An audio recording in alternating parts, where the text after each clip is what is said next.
ہم سب یہاں پر جتنے بھی باشعور بیٹھے ہیں، عقل سلیم جو ہے جب خدا کی تخلیق کے بارے میں جاننا چاہتی ہے نا، تو فطرت کا یہ تقاضا ہے، فطرت کے اندر یہ بات پائی جاتی ہے کہ خدا کی بنائی ہوئی ساری مخلوقات کا مطالعہ کیا جائے۔ فطرت کے اندر یہ بات پائی جاتی ہے کہ خدا نے جو کچھ بنایا ہے اس کا جائزہ لیا جائے، اس کا مطالعہ کیا جائے۔ آج کا انسان مطالعہ کرنے کے لیے چاند پر جا پہنچا ہے، آج کا انسان مطالعہ کرنے کے لیے دوسرے سیاروں پر جا پہنچا ہے، ستاروں پر جا پہنچا ہے، دنیا کے انتہا تک جا رہا ہے، سمندر کی اور زمین کی تہہ میں جا رہا ہے اور تخلیق کے بارے میں مطالعہ کرنا چاہتا ہے۔ اور جب ہم انسان خدا کی مخلوقات کا مطالعہ کرتے ہیں تو پھر اندازہ ہوتا ہے کہ خدا نے اپنی ہر مخلوق کی قیادت کے لیے کسی نہ کسی کو خلق کیا ہوا ہے۔ خدا نے جتنی بھی مخلوق بنائی ہے، جتنی بھی مخلوق بنائی ہے، چاہے وہ رینگنے والے ہیں چاہے وہ چلنے والے ہیں، جتنی بھی مخلوق بنائی ہے، اندازہ ہوتا ہے کہ ہر مخلوق کی قیادت کے لیے خدا نے کسی نہ کسی کا چناؤ کیا ہے۔ اگر ہم پھولوں کی دنیا میں آ جائیں تو پھولوں کی دنیا میں غلام کا پھول جو ہے یہ قیادت کرتا ہے پھولوں کی، اور یہ غلام کا پھول جو ہے پھولوں کی دنیا کا بادشاہ ہے، اور یہ اپنی مہک کے سبب سے، اپنی خوبصورتی کے سبب سے پھولوں کی دنیا کا بادشاہ کہلایا جاتا ہے، پھولوں کی دنیا کا سردار کہلایا جاتا ہے۔ اور اسی طرح اگر ہم جنگلی حیات میں آئے تو جنگلی حیات میں جنگل کے اندر جتنے جانور ہیں، جانوروں کا یہ بادشاہ تصور کیا جاتا ہے۔ جنگل کی زندگی میں اور حیات جنگل میں اندر جتنے بھی جانور پائے جاتے ہیں، شیر کو تمام جنگل کا سارے جانوروں کا بادشاہ کہا جاتا ہے۔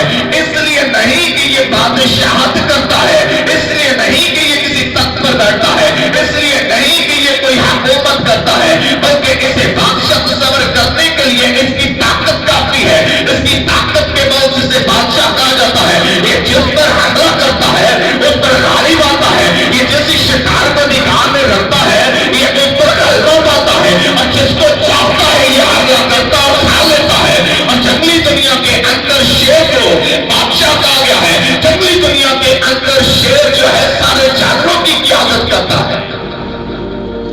اور اسی طرح اگر ہم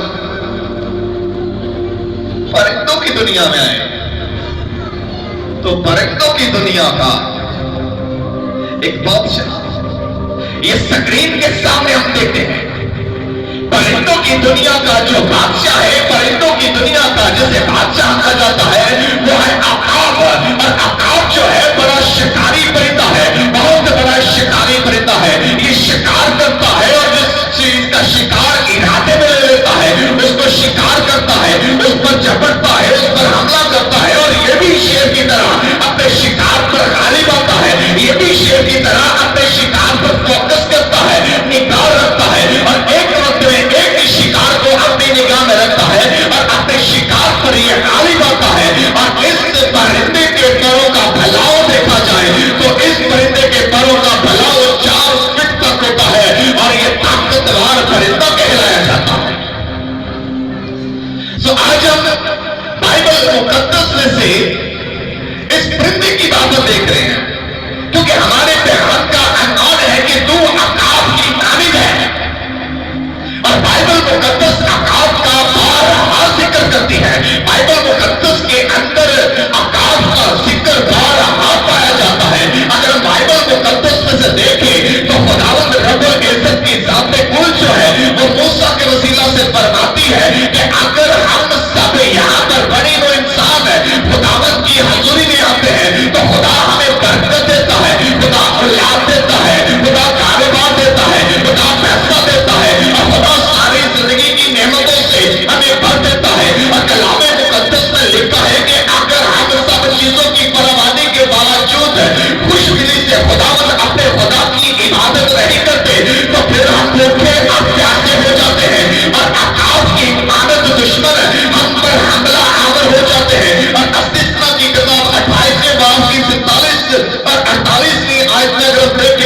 लिखा है, और चूंकि तुम बावजूद सब चीजों की फरावानी के प्राण और खुशदिली से खुदावंद अपने खुदा की इबादत नहीं करेगा, इसलिए भूखा, प्यासा और नंगा और सब चीजों का मोहताज होकर अपने उन दुश्मनों की खिदमत करेगा जिनको खुदावंद तेरे बरखलाफ भेजेगा।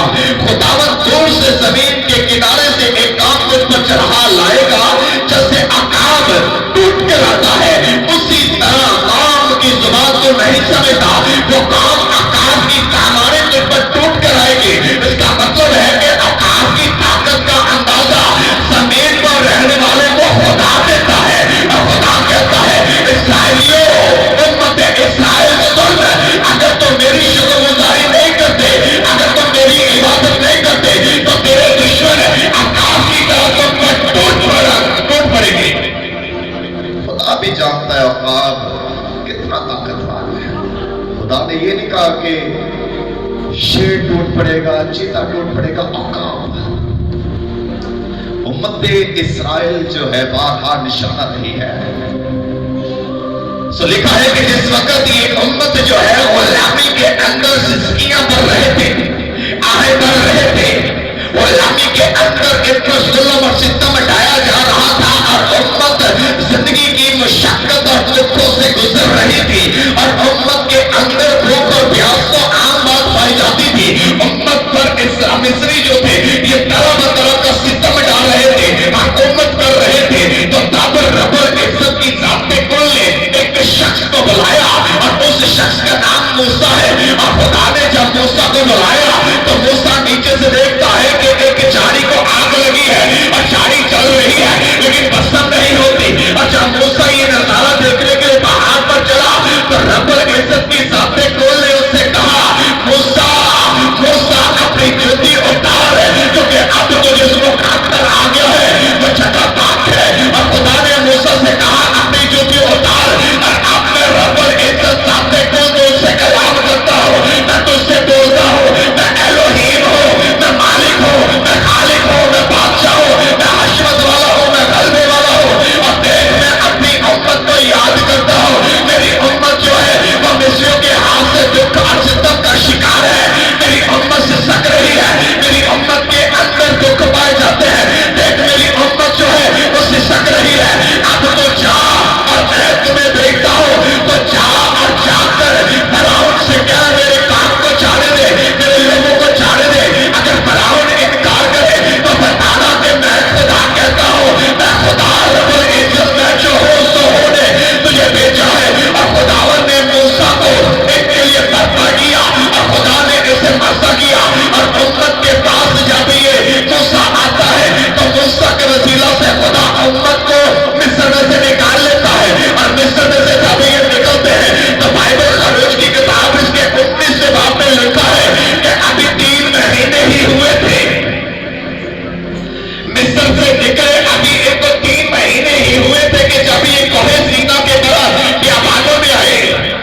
तो कोहे सीना के बियाबानों में उन्होंने डेरे लगाए, वहां पर कहते लगाए, क्योंकि वहां पर कुछ दिन ठहरना था। और खुदा ने मूसा को पहाड़ पर बुलाया, खुदा ने मूसा को पहाड़ पर बुलाया और कहा, मूसा अब तो जा और इनसे मेरे नाम से कलाम कर, और इनसे कह के खुदावन ने उस पहाड़ पर पुकार कर कहा है, तो याकूब के खानदान से यूं कह, बनी इस्राएल को सुना दे कि तुमने देखा कि मैंने मिस्रियों से क्या क्या किया, वो यार तुमको अकाब के परों पर बिठाकर अपने पास ले आया हूं। तो अब अगर तुम मेरी बात मानो और मेरे ऐप पर चलो तो सब कौमों से ज्यादा खास तुम होगे, सब कौमों से ज्यादा खास तुम मेरी मलकियत होगे। और मूसा इस उम्मत से कह कि मैं तुम्हें मुल्क मिस्र से अकाब के परों की तरह ले आया हूं, मैं अपने परों पर तुम सारी कौम को उड़ा कर ले आया हूं, मैं अपने परों पर तुम सारी कौम को वहां से बचा कर ले आया हूं। और खुदा ने कहा कि इनसे कह कि गोया अकाब की हालत, अकाब के परों की हालत मैं तुम्हें मिस्र में से निकाल लाया हूं।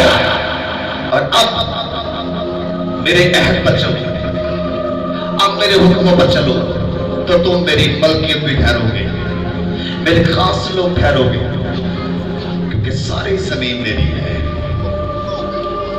ज़बूर नफीस दाऊद कहता है, तू अकाब की मानद असरे नौजवान होता है।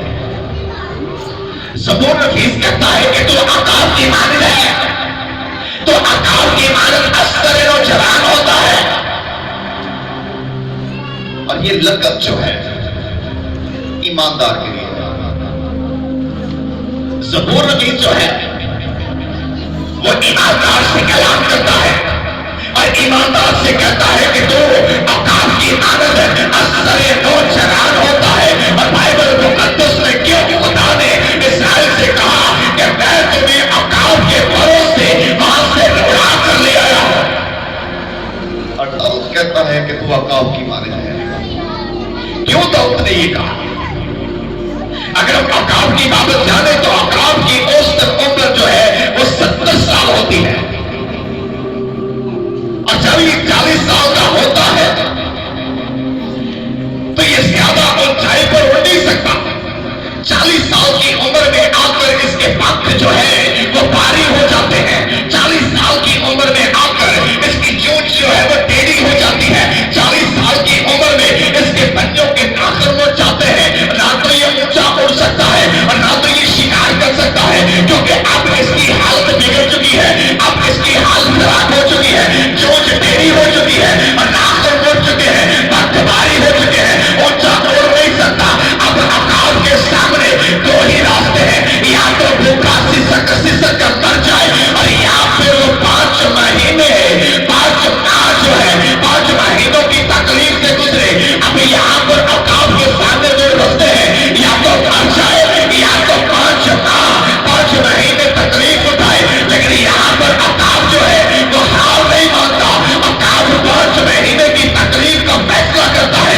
अकाब अब फैसला करता है कि मैं 5 महीने तकलीफ में चलूंगा, तकलीफ से गुजरूंगा। और गुलाम मुतालियाती तौर पर अकाब जब 5 महीनों की तकलीफ में होता है, चोंच टेढ़ी हो जाती है, पंख भारी हो जाते हैं और पंजों के नाखून उड़ जाते हैं, तो ये एक ऊंची उड़ान बनता है और ऊंचे पहाड़ पर जाकर पहाड़ों पर अपनी चोंच मारता है। और इस कदर पहाड़ों के साथ अपनी चोंच मारता है, इसकी चोंच टूट जाती है और ये सारा लहूलुहान हो जाता है। और फिर पहाड़ों पर बैठता है, इंतजार करता है कि कब इसकी नई चोंच आए। और जब इसकी नई चोंच आती है तो ये अपनी नई चोंच के साथ अपने बदन पर लगे हुए पंखों को उखेड़ देता है, अपने नाखून को अखेड़ देता है और फिर वहां पर इंतजार करता है कि कब नए पंख आए, कब नए नाखून आए और फिर मैं नई उड़ान भरूं। और 5 माह लगते हैं।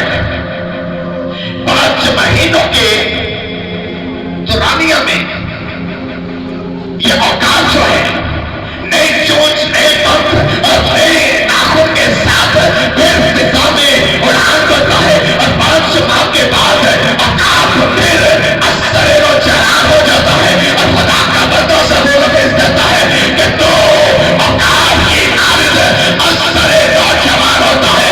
अब खुदा का बंदा दाऊद कहता है, वो फरमाता है ईमानदार नकामियों से गुजरता है, हार नहीं मानता। ईमानदार आजमाइशों से गुजरता है, हार नहीं मानता। ईमानदार बीमारियों से गुजरता है, हार नहीं मानता। ईमानदार दुखों से गुजरता है, हार नहीं मानता। ईमानदार भूख और प्यास का सामना करता है, लेकिन हार नहीं मानता, क्योंकि खुदा का कलाम कहता है तो अकाब की मानद है।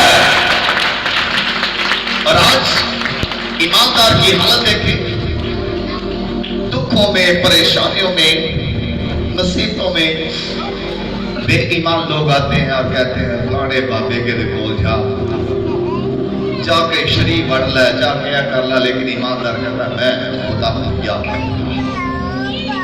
राका अच्छी और बेहतर जिंदगी गुजारने के लिए तकलीफ में आता है।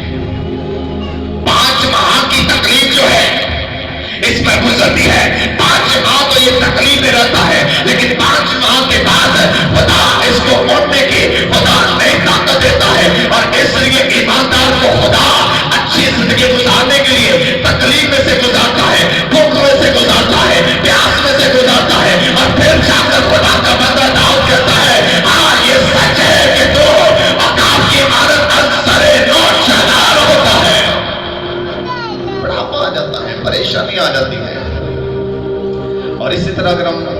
मुकाशवा चौथे बाब में जाए तो मुकाशवा चौथे बाब में भी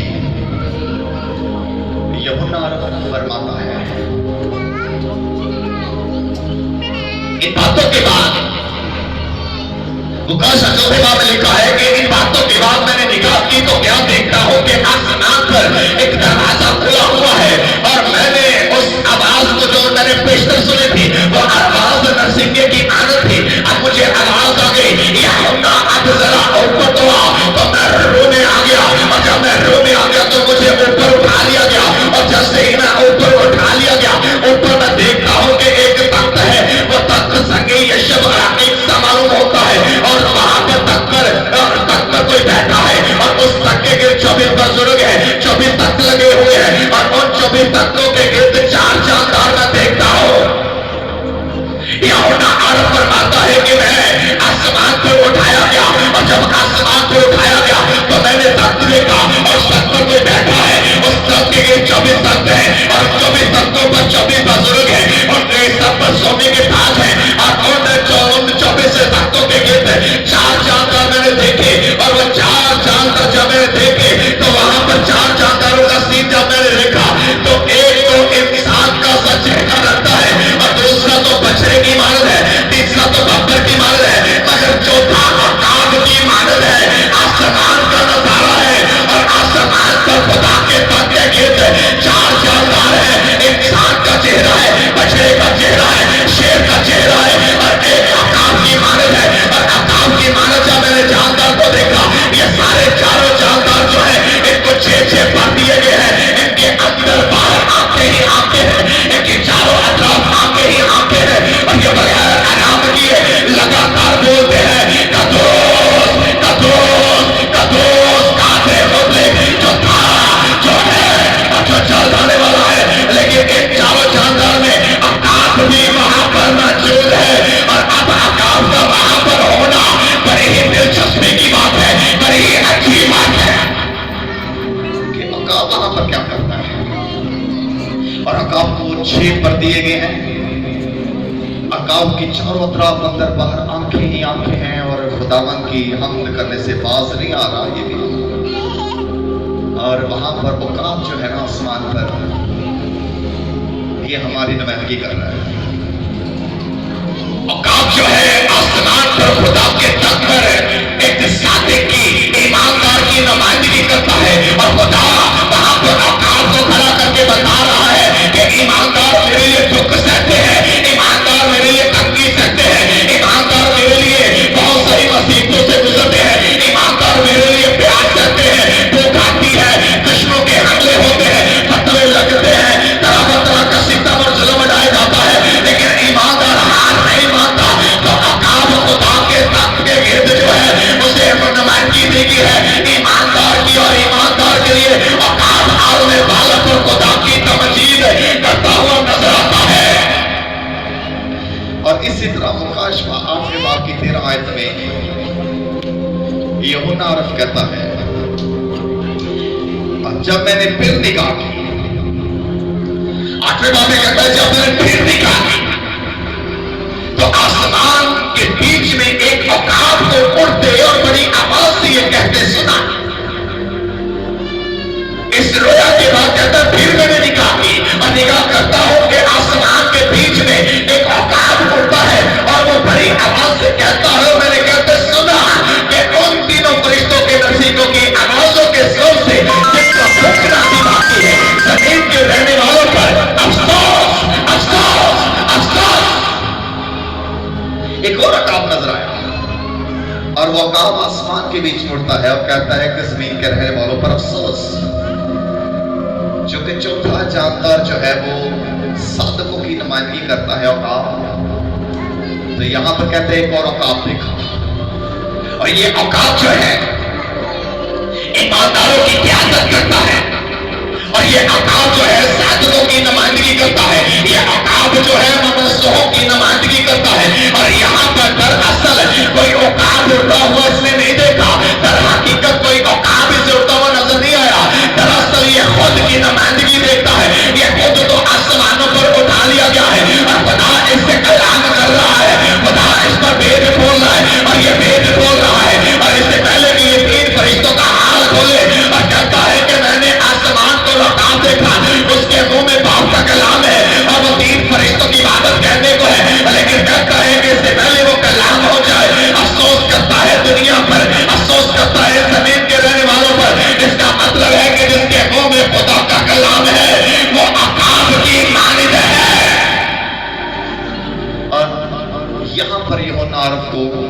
کشف دیا گیا اور اس کے منہ میں خدا کا کلام اور یوحنا عارف نمائندگی کر رہا تھا ثابت ہو گیا۔ عقاب اونچی اڑان کرتا ہے اور عقاب کے بارے میں اگر ہم مطالعہ کریں تو یہ عقاب اکیلا اڑنا پسند کرتا ہے۔ یہ عقاب کسی دوسرے پرندوں کے ساتھ نہیں اڑتا اور عقاب کی اونچائی اس قدر ہوتی ہے کہ عقاب کے برابر نہ تو کسی کی اڑنے کی جرت ہے اور نہ ہی عقاب کے برابر کسی کو اڑنے کی قوت ملی ہے۔ عقاب جو ہے وہ لکڑیوں پر اڑتا ہے، عقاب کی اونچائی کو کوئی ماپ نہیں سکتا، عقاب کی برابری پر کوئی اڑ نہیں سکتا اور عقاب اس قدر اونچا اڑتا ہے کہ اس کو دیکھنے کے لیے سر کو اٹھانا پڑتا ہے، سر کو اٹھانا پڑتا ہے کہ اوپر کوئی ہے۔ اور خدا کا کلام کہتا ہے کہ جس کے منہ میں میرا کلام ہے وہ آسمانوں کے بیچ میں اڑتا ہے اور وہ عقاب کی مانند ہے۔ اور اس لیے آج خدا نے یہ موقع دیا ہے کہ ہم عقاب کی بابت جانیں۔